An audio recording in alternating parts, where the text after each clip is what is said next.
Assalamualaikum warahmatullahi wabarakatuh. Bapak lanjutkan pelajaran minggu yang lalu. Minggu yang lalu sudah sampai dengan buku besar. Ya, jadi buku besar itu berbagi dua. Ada buku besar utama, ada buku besar pembantu. Kemarin sudah Bapak jelaskan mengenai buku besar utama. Nah, sekarang selanjutnya itu buku besar pembantu. Dalam perusahaan dagang, buku besar pembantu itu terdiri dari buku besar pembantu piutang, buku besar pembantu utang, buku besar pembantu persediaan barang dagangan. Nah, buku besar pembantu ini adalah merupakan rincian ya daripada piutang ataupun utang. Jadi misalnya di sini piutang dagang sebesar 12.500.000. Kalau tidak ada buku besar pembantunya, kita tidak akan tahu ya piutang dagang yang sebesar 12.900.000 ini adalah piutang nama-nama debiturnya ya, kemudian masing-masing saldo piutangnya berapa kita nggak akan tahu. Tapi dengan adanya buku besar pembantu piutang kita akan menjadi tahu. Nah, ini 12.900.000 ini adalah rinciannya ini. Jadi nama debiturnya ada PD Micu, ada PD Melati, ada PD Bara yang masing-masing ini saldonya, sehingga jumlah ini 12.900.000. Jadi 12.900.000 adalah dari ini 6.200.000 ditambah 4.600.000 2.100.000. Ini adalah saldo per 1 Januari, saldo awal. Nah, demikian ini juga utangnya. Ini saldo 34.500.000 ya. Ini di buku besar pembantunya ini rinciannya adalah ini. 34.500.000.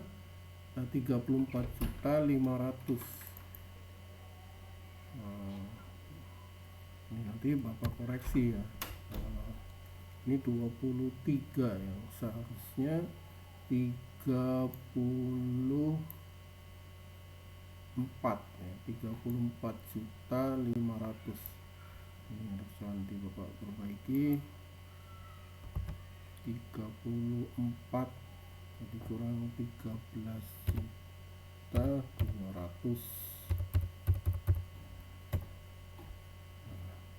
Ya, ini nanti. Nah, sekarang bagaimana cara membuat buku besar pembantu piutang maupun utang? Ya, pada prinsipnya cara membuat buku besar pembantu itu sama dengan buku besar utamanya yang kemarin sudah kita pelajari.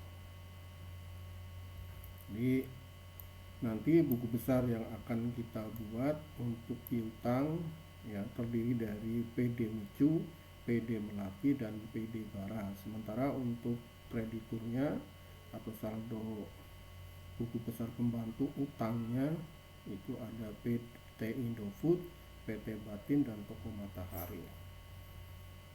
Nah, untuk nanti datanya berasal dari mana ya, jadi Bapak nanti akan ilustrasikan ya.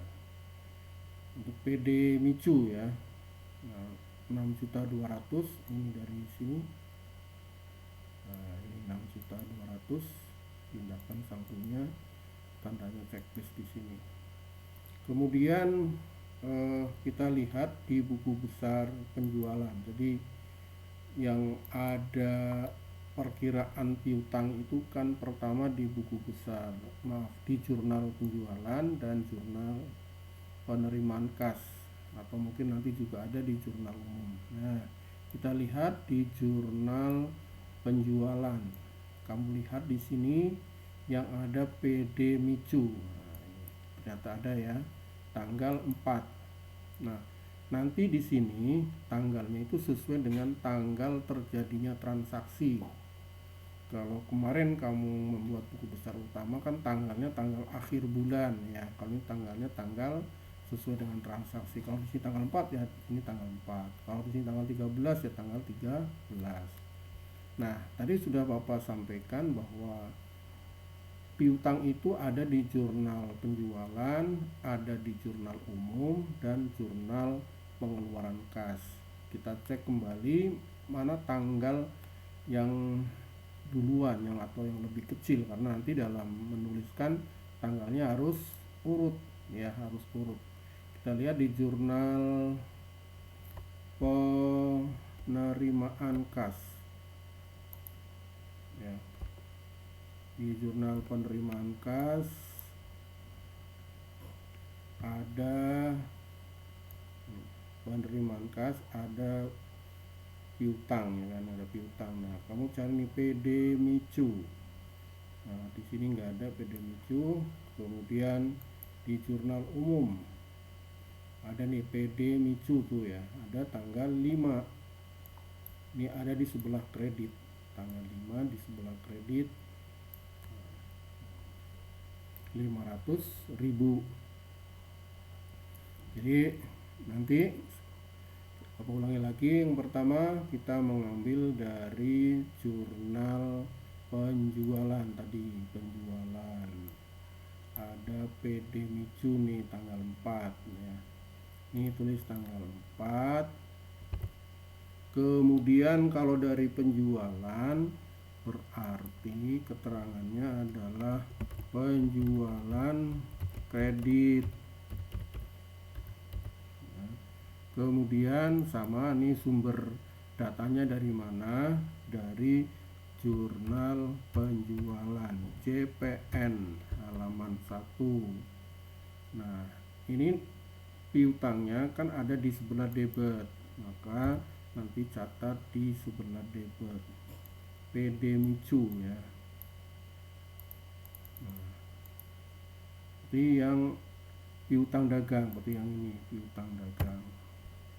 Nah, debit jadi bertambah, jadi 8.700.000. Ini 8.700.000 itu dari 6.200.000 ditambah 2.500.000. Nah, kalau kemarin kalau sudah diposting ke buku besar utama ya, ini tandanya adalah diberi kode akun di bawah jumlah. Sekarang bagaimana kalau sudah diposting ke buku besar pembantu ya, tandanya bukan diberi kode akun tapi diberi tanda checklist. Terus tanda checklistnya dicatat di mana? Di kolom ref di sini ya, di kolom ref. Nah, jadi tanda checklist ini untuk membuktikan bahwa 2.500.000 ini sudah diposting ke buku besar pembantu piutang. Nah, kemudian nanti yang dari jurnal umum, tadi kan ada dari jurnal umum ya, ada PD Micu. Nah, ini PD Micu, berarti tanggalnya tanggal 5 ya, tanggal 5. Kemudian keterangannya adalah retur penjualan ya, retur penjualan. Kemudian dari mana nih? Dari jurnal umum CU halaman 1. Nah, PD Micu ada di sebelah kredit, kamu catat di sebelah kredit 500.000. Kemudian debit, saldo debit kredit jadi berkurang 8.200.000 rupiah ya. 8.200.000 itu 8.700.000 dikurangi 500.000 rupiah. Nah, nanti tandanya di mana ya? Nanti tandanya di sini ya, jadi nanti di sini garis miring setelah itu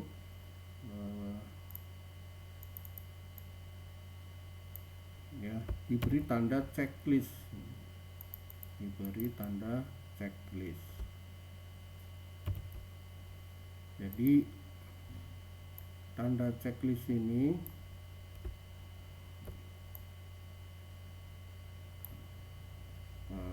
besarkan lagi biar kelihatan.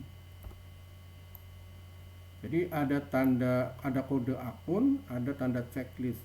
Kode akun ini adalah sebagai tanda bukti sudah diposting ke buku besar utama piutang dagang. Nah, ini yang piutang dagang ini buktinya adalah diberi kode akun. Yang PD Micu itu akan dibuatkan buku besar pembantu. Buktinya apa kalau sudah diposting? Diberi tanda checklist. Ya, jadi kesimpulannya kalau diposting ke buku besar utama diberi kode akun, tapi kalau sudah diposting ke buku besar pembantu diberi tanda checklist atau tanda centang. Nah, jelas ya. Ini untuk buku besar pembantu piutang. Nah, apa ini kan satu aja. Nanti untuk PD Melati, kemudian PD Bara. PD Baranya ada dua nih, PD Bara dari siapa nih? Buku besar pembantu piutangnya itu terdiri dari tadi sudah ada di mana, di daftar saldo piutang. Di sini di daftar saldo piutang. Di sini tidak ada, di sini tidak ada. Nah, tadi ini ya, PD Micu, PD Melati, PD Bara ya. Ini tuh nih piutang PD Micu, PD Melati, PD Bara. Nah, kelebihan satu ini dihapus saja ya. Nanti untuk PD Melati kamu kerjakan sendiri ya, caranya sama seperti PD Micu. Terus mungkin pertanyaannya, bagaimana Pak kalau di CU nggak ada ya? Kalau CU nggak ada ya dikosongkan ya. Jadi kalau PD Melati ya, ini saldonya sudah tahu kalian. Pertama kamu lihat di jurnal penjualan ya, di jurnal penjualan PD Melati, PD Melati. Nah, ini ada tanggal 7 ya, nanti ada PD Melati. Oh, nanti ada itu Barat itu Micu tadi udah betul, cuma nanti namanya salah ya. Jadi nanti kalian akan membuat buku besar pembantu PD Melati, PD Bara, PD Micu, dan PD Sukma. PD Sukma. Ya, nanti di Google Glass Bapak perbaiki kembali, tambah satu lagi tadi, benar-benar hanya namanya salah aja. Jadi untuk PD Melati nanti dari jurnal penjualan ya, dari jurnal penjualan tadi. Nah, ini ada kan Melati, kemudian kamu lihat di jurnal penerimaan kas ya, penerimaan kas. Yang penerimaan kas kamu cari di keterangannya PD Melati, ini ada tanggal 8, ada tanggal 11 ada ya. Nah, kalau di jurnal umum tadi nggak ada, hanya Micu saja. Oke, nanti untuk Melati sumber datanya pertama dari jurnal penjualan nih, ini JPN1, kemudian dari JNK apa? Jurnal penerimaan kas. Nanti kalau di jurnal penerimaan kas itu kan piutang dagangnya ada di sebelah kredit, nanti kamu catat di sebelah kredit. Tapi kalau dari jurnal penjualan, piutang dagangnya ada di sebelah debit, kamu catat di sebelah debit, seperti itu. Jadi nanti ada 4 ya, PD Micu, PD Melati, PD Bara, dan Firma Sukma tadi ya, Firma Sukma ya, PD Sukma. Terus sekarang untuk utang bagaimana?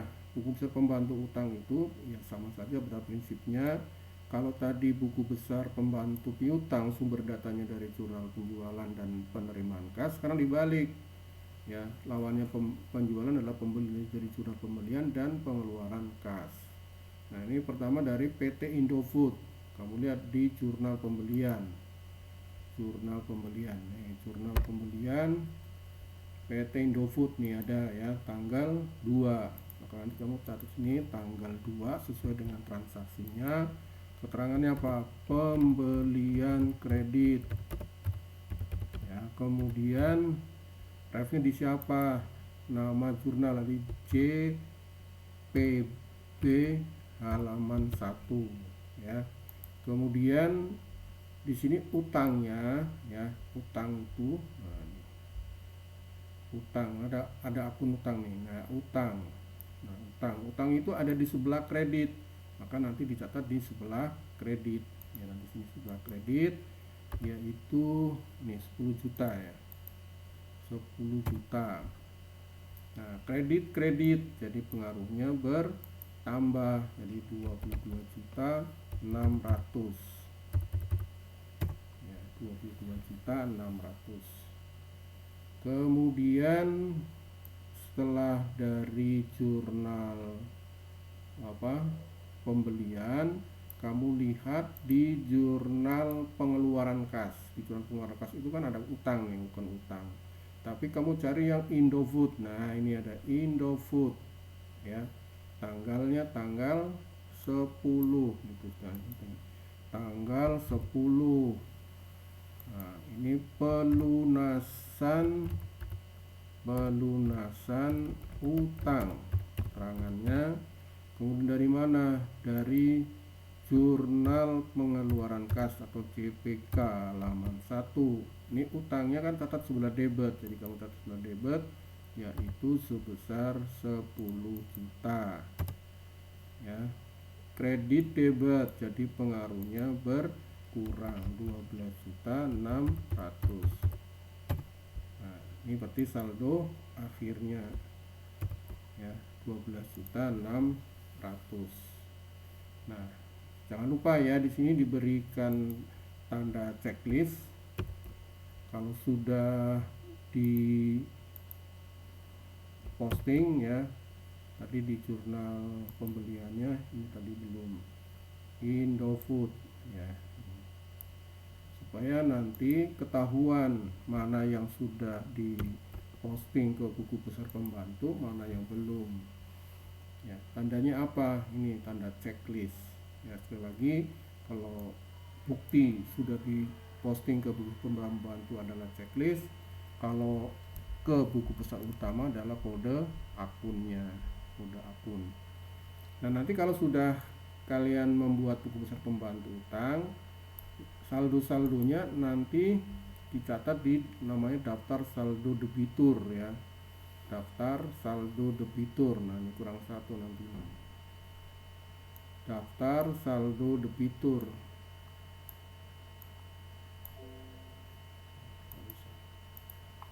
Nanti ini kurang satu yaitu PD Sukma ya. Nah, seperti ini Micu ya. Micu saldonya adalah 8.200.000. Nah, sini nanti PD Melati saldonya berapa ya? Saldonya berapa? Nah, nanti saldo terakhir di sini itu harus sama dengan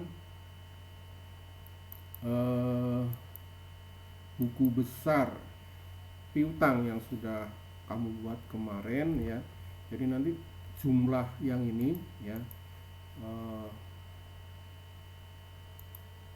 Bapak nih yang merah-merah, yang kuning nih, yang kuning ini itu harus sama dengan saldo di sini nih yang, nah ini Bapak beri tanda warna kuning dan merah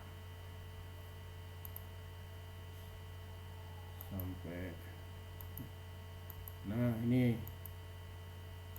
ya. Jadi nanti jumlah di sini ini harus sama dengan 17.500.000 karena kan saldo 17.500.000 itu daftar rinciannya mana? Oh, PD Micu saldonya 8.200.000, PD Melati berapa, PD Bara berapa. Demikian juga untuk utang ya, yang buku besar pembantu utang tadi. Nah, kalau utang kan saldonya di kredit Nah, di PD Indofood. Nah, ini Indofood. Nah, ini kan di kredit, maka kamu mencatatnya juga di sebelah kredit, nanti di sini sebelah kredit. Cuma kalau di sini karena daftar saldo utang udah otomatis ya, kamu tahu saldo normalnya di mana kalau piutang itu di debit, kalau utang di kredit. Ya, nanti untuk PT Batin berapa, Toko Matahari berapa. Nah, saldo di sini ya itu harus sama dengan yang di sini saldo utang. Ini buku besar pembantu utang, mohon maaf, buku besar utama utang itu sebesar saldonya yaitu 40.500.000. Ini jumlah di sini harus 40.500.000 sama ya di sini. Ya. Jadi nanti kamu lanjutkan sendiri untuk buku besar pembantunya ya sebagai tugas di tugas mata pelajaran akuntansi perusahaan dagang. Ya, jadwalnya besok pagi. Mungkin itu saja. Terima kasih atas segala perhatiannya. Bila taufik wal hidayah. Assalamualaikum warahmatullahi wabarakatuh.